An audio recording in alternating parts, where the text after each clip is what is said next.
Podemos começar? Posso orar? Pai amado, em nome de Jesus, que te bendizemos, porque o Senhor é bom, porque a tua misericórdia dura para sempre, porque a tua graça é melhor que a vida. Muito obrigado pela tua graça nas nossas vidas, Pai. Muito obrigado porque sem ti nada podemos fazer e declaramos que somos dependentes de ti nesse momento. Abre o nosso entendimento, nos faz perceber aquilo que o Senhor quer para nós e nos dá sinceridade de coração. Nos guia e nos ilumina pela tua palavra, pois é em nome de Jesus tudo que vamos fazer aqui, o culto, os louvores, entregue a ti, no nome do teu Filho amado, a quem esperamos. Amém. Estamos estudando a metodologia de Satanás, a forma de Satanás fazer as coisas. Só tirar isso aqui. A forma de Satanás fazer as coisas, o modus operandi de Satanás, a metodologia, o método, como é que ele faz as coisas. Cada um faz do seu jeitinho, né? A Elaine queima mais o alho, tem gente que já não liga muito para tempero, uns salgam mais, outros salgam menos, e Satanás tem um jeito também de fazer as coisas. Vamos só repetir a leitura de um versículo que está em 2 Coríntios 2, 2 Coríntios 2, 10 e 11, que diz o seguinte, 2 Coríntios 2, embolou as páginas aqui hoje, 2 Coríntios 2, 10 e 11.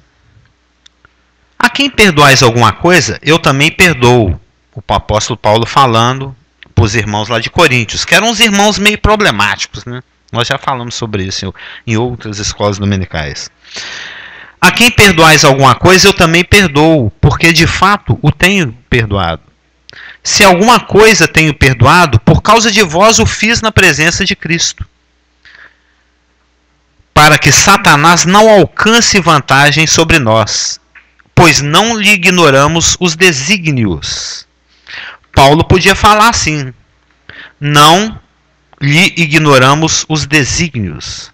O que é o desígnio, hein, Natan? Desígnio. Desígnio é um propósito.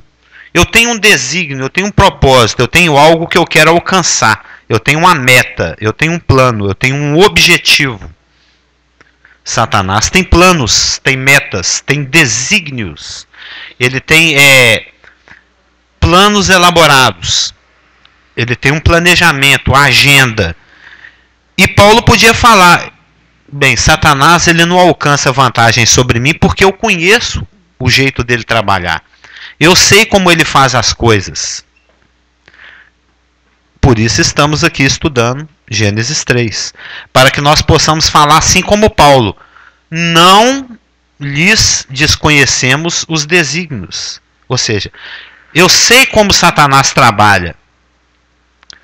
Eu tenho estudado na palavra o jeito, o modus operandi, o jeitão dele fazer as coisas.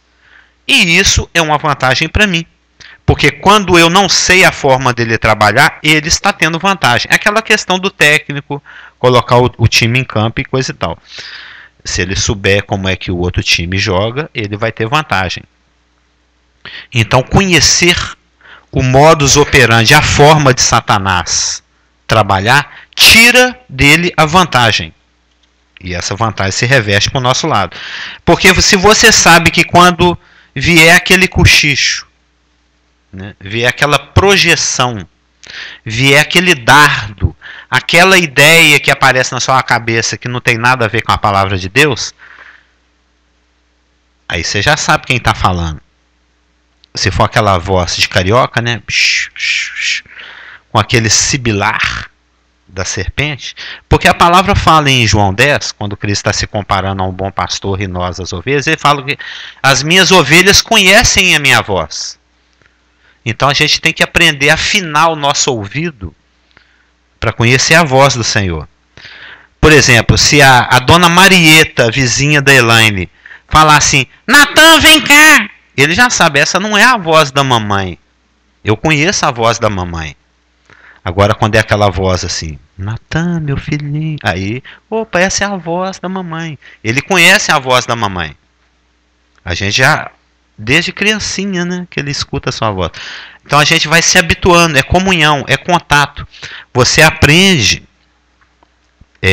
como Deus quer as coisas, como Deus faz as coisas, que você vai tendo comunhão com ele, você vai tendo contato. Por exemplo, eu já sei da forma como a Marluce gosta de comer certas coisas, como ela gosta de dormir, como ela gosta de vestir. Por quê? Porque eu convivo com ela. É uma questão de convívio. Você convive com aquela pessoa, você aprende a otimizar o relacionamento, fazer com que o relacionamento fique mais tranquilo, mais agradável. As palavras que você vai evitar, os comportamentos que você vai ter ou não vai ter. Da mesma forma é o relacionamento com Deus. Da mesma forma é o relacionamento com Satanás. Você descobre na palavra de que forma que Deus gosta que nós prestemos culto, com decência, com ordem, usando todo tipo de instrumentos musicais, entoando louvores, falando conforme a palavra. Então tem uma prescrição, tem uma forma como Deus quer que nós cultuemos. Isso está na palavra. Tem uma forma como Deus quer que eu me relacione com a minha família, com o meu chefe, com o Estado, com o rei, com os meus irmãos. A palavra também prescreve. Tem uma forma como Satanás trata com o gentio. Tem uma forma como Satanás trata com o judeu. Tem uma forma como Satanás lida com o evangélico, com o crente, com o nascido de novo. Tem um jeito de Satanás tratar com a mulher evangélica. Tem um jeito de Satanás tratar com o velho, o ancião evangélico, nascido de novo. Tem uma forma de Satanás tratar com a criança incrédula, a criança judia, a criança nascida de novo da igreja. Então, o que nós temos que fazer é pegar, é estudar as passagens onde mostra Satanás atuando, para que nós possamos conhecer a forma dele trabalhar, para que ele não tenha vantagem sobre nós. E a primeira atuação de Satanás, que é descrita na palavra, que nós começamos a estudar na semana passada, está em Gênesis 3, que nós vamos repetir a leitura do versículo 1 a 7. Gênesis 3, de 1 a 7, que mostra a serpente sendo incorporada pela serpente, né? Lúcifer, Eleu, Satanás, o diabo, se incorporando no animal serpente, que o representava muito bem. Nós vimos que é a Hanahash, a brilhante, né? E a serpente foi e enganou a mulher. Nós vamos dizer que foi um processo.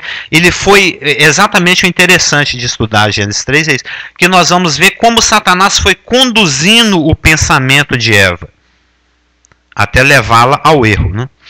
Então vamos lá, Gênesis 3, de 1 a 7. Mas a serpente, mais sagaz, Arum, que todos os animais selváticos que o Senhor Deus tinha feito, disse à mulher: é assim que Deus disse: não comereis de toda a árvore do jardim?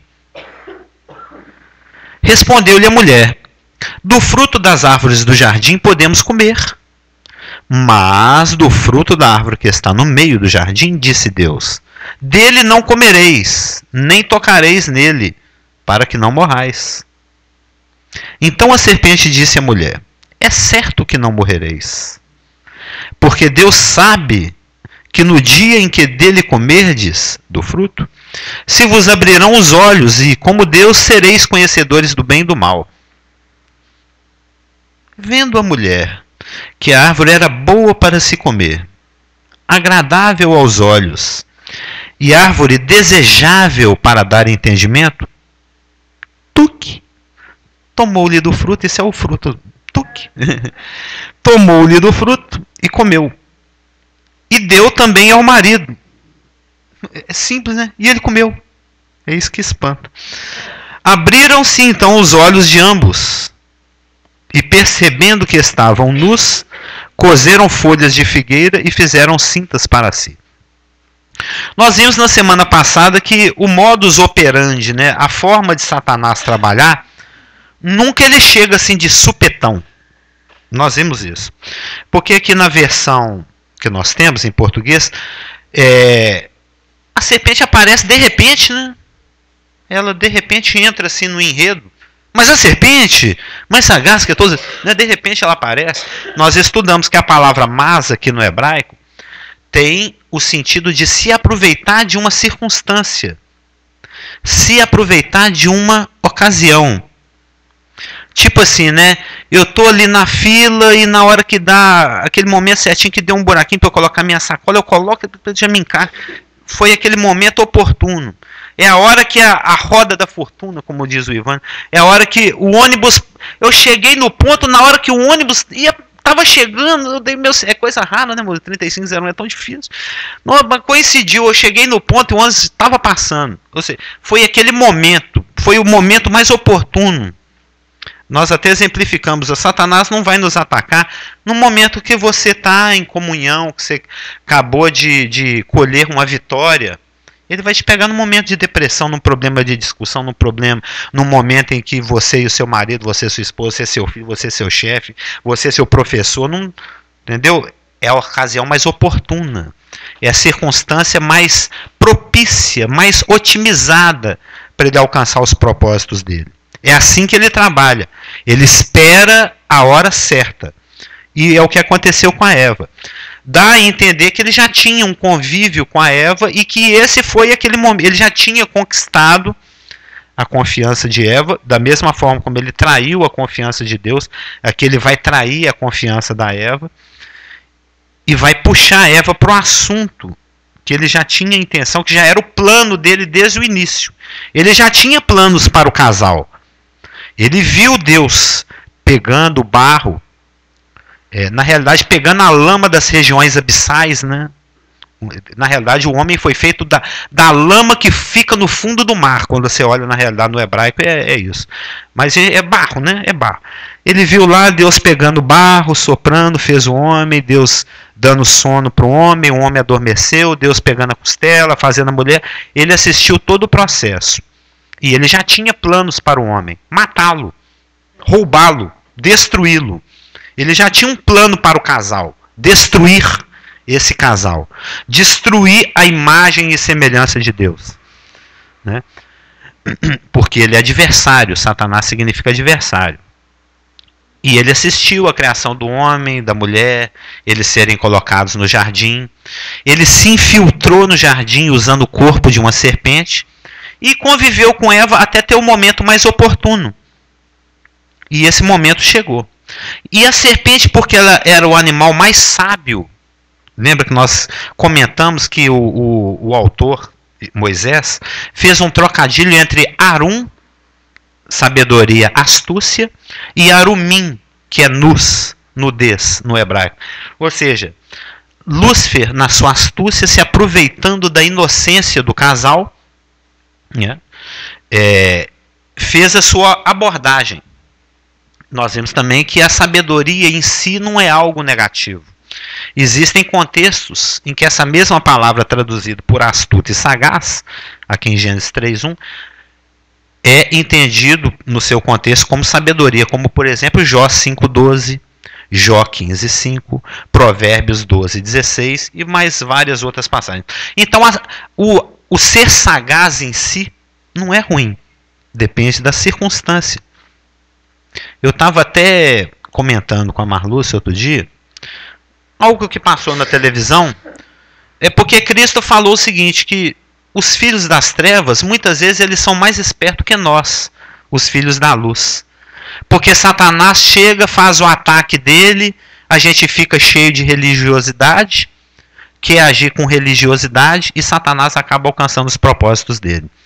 Porque ele chega, faz uma projeção e você quer agir com comedimento, você quer agir com religiosidade e ele acaba alcançando o objetivo dele. E é porque tinha uma pessoa que chegou e falou assim, poxa, por que você não me arranja uma vaga lá no seu programa? E era até um espírita que estava respondendo a esse outro e falou, sai para lá, Exu, você acha que eu vou querer concorrência no meu programa? Ou seja, ele foi Astuta, essa pessoa foi astuta. Falei, puxa vida, alguém que quer roubar, me destruir ou quer o meu mal, está querendo fingir que é meu amiguinho, conseguir uma vaga lá onde eu trabalho para depois me tomar um emprego. Ou seja, de jeito nenhum. Ou seja, a pessoa detectou imediatamente o mal. Detectou imediatamente qual que era a intenção daquela pessoa e já rejeitou. É assim que a gente deveria agir com Satanás. Assim que vem a projeção, assim que vem aquilo que não tem nada a ver com Deus e com a sua palavra, você já rejeita. Eu falei, eu já sei quem está falando aqui. Eu não quero, não tem assunto. Acabou. Não discuta esse tipo de conversa com você. O Senhor te repreende e vai para lá. Nós vimos também que a serpente é um animal criado por Deus, portanto tinha um propósito inicial muito bom. E vamos aqui no versículo 1. A serpente mais sagaz que todos os animais selváticos que o Senhor Deus tinha feito, disse à mulher. Disse a mulher. Nós vamos notar que nós já conhecemos o contexto. Nós vamos notar que o assunto da serpente qual que é? A palavra de Deus. A palavra de Deus, por enquanto, só tinha meio versículo. Mas já é a palavra de Deus. Eles já sabiam o que Deus queria. Deus já tinha expresso a sua vontade. Ele já tinha falado para o casal, para Adão e Eva, de que forma que ele queria que as coisas funcionassem. Então, Adão, quando ele ia para o culto, ele ia assim, ó. A Bíblia do Adão. Aí ele chegava, vamos abrir a palavra do Senhor. Não comerás. Só isso. Tá vendo ali a árvore do conhecimento do bem e do mal? É Gênesis capítulo 1, versículo 1 e o único. Da árvore do conhecimento do bem e do mal, não comerás. Pronto. Era a vontade de Deus. Era tão simples. A árvore do conhecimento do bem e do mal, não come. O resto tudo você pode comer.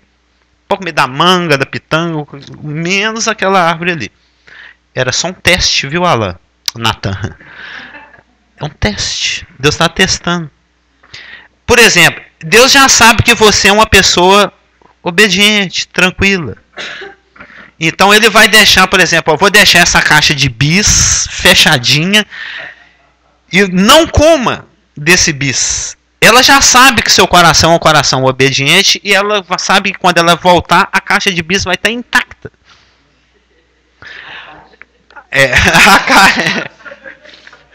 A cara.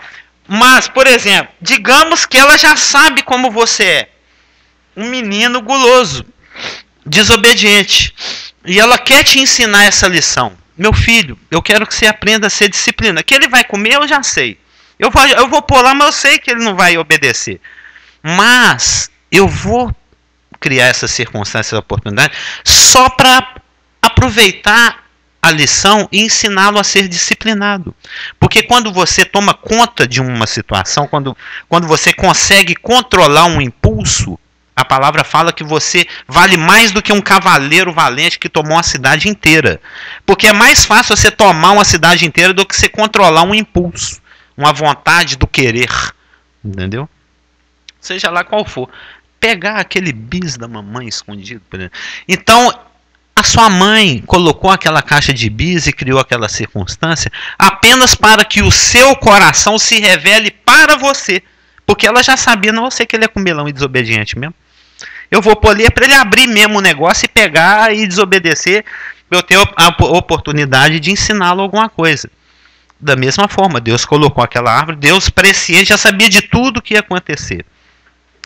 E Deus, respeitando o arbítrio de Adão, ele deixou que as coisas acontecessem e ainda assim contornou o piriri do Natan. Ela não sabia que ele iria comer, como sabia que ele ia comer tudo, e sabia que ele ia ficar com diarreia, e sabia que ele ia ter problemas intestinais, tanto que ela já até trouxe o Imosec da rua. Já trouxe o remédio para curar o piriri do guloso. Gênesis 3,15, Deus criou uma circunstância para contornar o problema que o homem mesmo criou. É até 10, né? Redondo. Disse a mulher, Satanás tomou a iniciativa. E qual que é o assunto? A palavra de Deus. Não se assuste. Satanás, muitas vezes, está atrás do púlpito com a Bíblia na mão. Nós estamos vendo aqui Satanás com a Bíblia na mão. A Bíblia de uma folha, né? Ele já chegou citando a palavra de Deus. Como é que é essa história da palavra de Deus? Como é que Deus falou mesmo? Eu estou meio desatualizado aqui. Me ensina, Eva. Como é que é? Me ensina. Como é que funciona a palavra? Como é que é esse negócio da palavra de Deus? Como é que é mesmo esse mandamento aí? Ele chegou procurando assunto, querendo conversar de Bíblia. Satanás vai chegar conversando de Bíblia com você. Ele vai trazer gente que...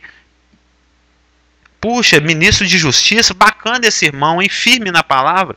Porque 2 Coríntios 11:15 fala que ele se transfigura, que ele se traveste, que ele se disfarça de anjo de luz. E os seus ministros em ministros de justiça.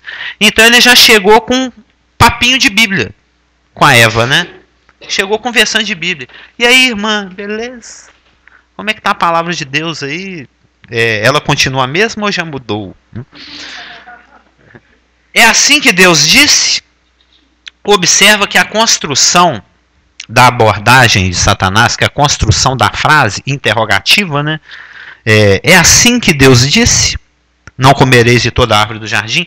Observa que a construção da frase ela é insinuativa. Ela fala sem falar. É como falar, é igual a mulher quando está conversando. Sabe, irmã, não é que eu esteja querendo fazer fofoca, não, mas você viu a fulana? Não que eu esteja querendo fazer fofoca, mas você viu como é que a menina do caixa tratou? Entendeu? É mais ou menos essa abordagem que ele está falando. Olha, eu não estou querendo falar mal de Deus, não, mas eu não estou entendendo uma coisa. Você pode comer de toda a árvore, menos dessa? É toda ou é toda menos alguma? Ou tem mais alguma que não pode? Eu ainda não entendi direito. Como que Deus pode liberar tudo e ao mesmo tempo uma não? Então, não é tudo. Ele está apontando uma incoerência da parte de Deus. Como é que Deus pode falar para você ser assim e ao mesmo tempo ele quer assado? Porque sempre quando Satanás te aborda, ele vai falar da palavra de Deus, sempre é questionando a palavra de Deus e sempre colocando a palavra de Deus de um ângulo de dúvida, de um ângulo interrogativo, de um ângulo insinuativo, de um ângulo em que aparentemente existe uma contradição. Você nunca notou isso? Que Satanás sempre tenta colocar a palavra de Deus em contradição contra ela mesma. Deus falou que pode comer tudo, mas Deus falou que dessa não pode. Não entendi Deus. Pode comer tudo ou não pode? Se não pode essa, já não é tudo. Então Deus é incoerente. Então Deus tem alguma coisa errada na palavra dele. É isso que ele sempre vai querer falar para você. Tem alguma coisa errada com Deus. Tem alguma coisa incoerente. Tem alguma coisa aí que não bate. Deus, ele está falhando em alguma coisinha. A palavra dele deixou algo passar.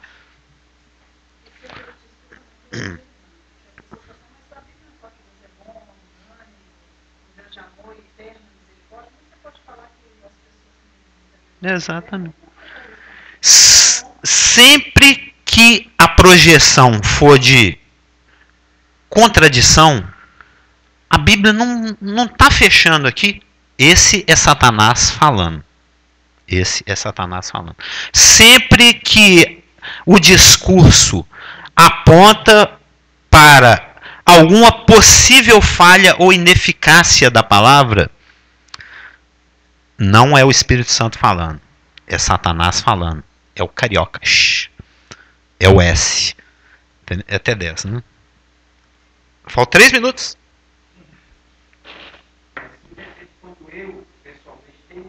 Não.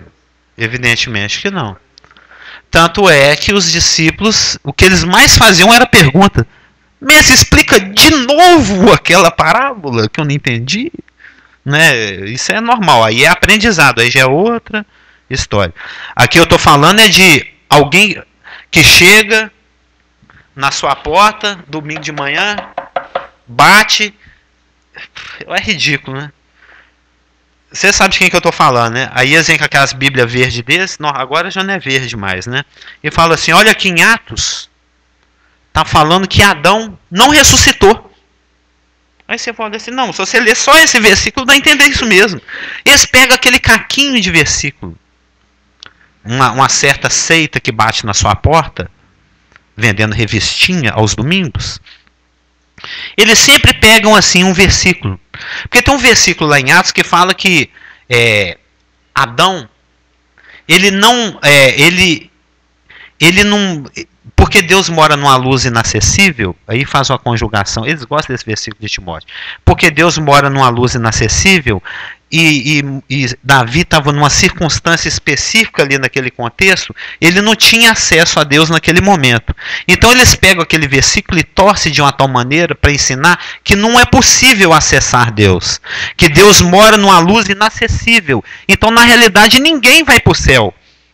Aí você fica assim, mas tem 80 versículos que falam ao contrário, você vai pegar esse versículo mal iluminado no cantinho do porão e vai tentar ensinar outra coisa?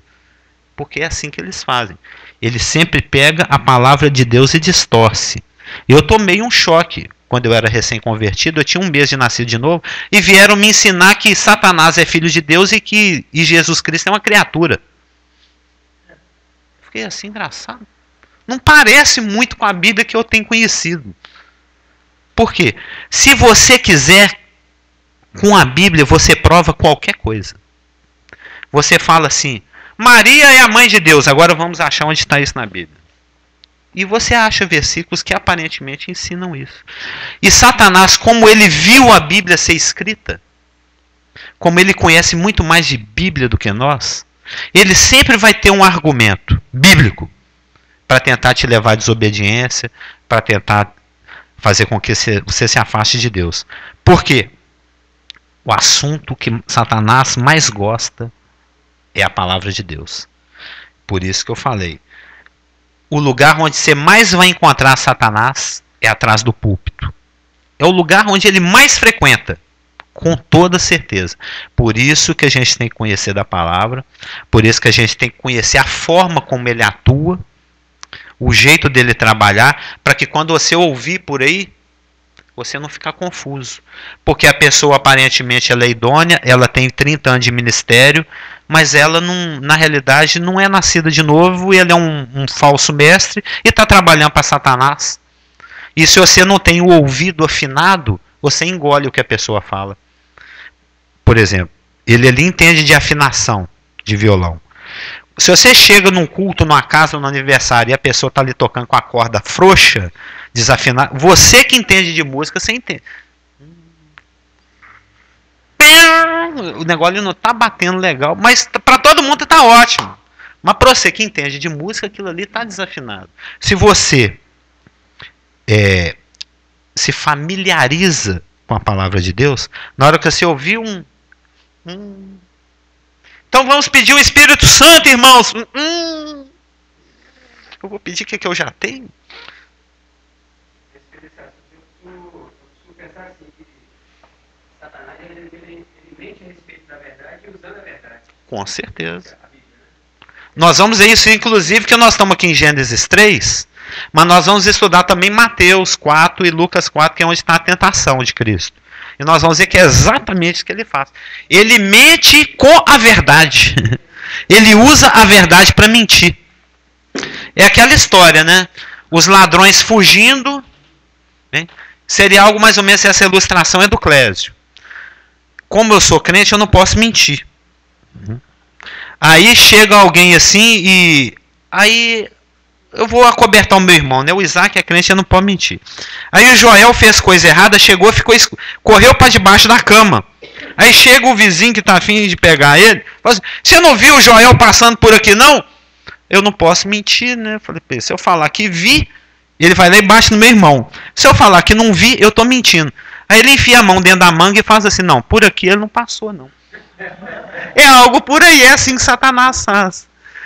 Entendeu? Ele mente, ele fala a verdade mentindo. Ou mente falando a verdade. Algo assim. É a verossimilança. A verossimilança. Parece, mas não é. Elaine, ora por nós, por favor. Pai, em nome de Jesus, te agradecemos por mais essa aula. Realmente possa ficar em nossos corações, que possamos ter discernimento, sabedoria, Amém. de Satanás, e que o seu nome seja glorificado em nossa vida. Obrigado pela vida da família, Amém. pela oração. No nome do Senhor Jesus. Amém. Amém. Gostei da oração.